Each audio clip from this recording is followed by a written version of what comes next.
এই যে ছোট ছোট আমগুলো যে ছিঁড়ে নিয়ে আসছিলাম, এগুলো এখন মেয়ে খেতে চাচ্ছে। এই যে আবার বিচিও হয়েছে, ছোট্ট একটা আমের মধ্যে আবার বিচি।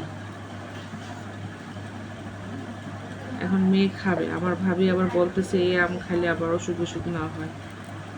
আগে তো ছোটবেলায় কাগজে করে লবণ নিয়ে আম গাছে চলে যেতাম, এই আম টুকে টুকে খেতাম।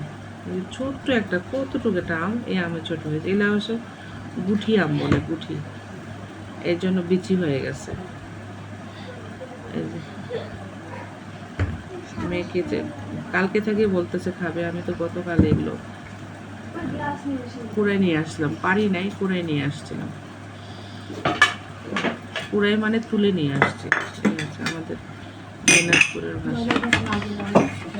আর একটা লম্বা আম দেখি, এটা বিচি হয়েছে কিনা। এটা হচ্ছে কলা আম বলে আমাদের। ও মা, এটারও আবার বিচি হয়েছে।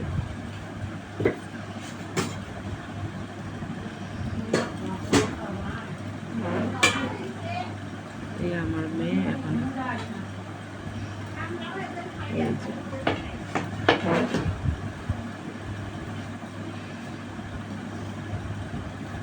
এই লবণ দিয়ে মাখে।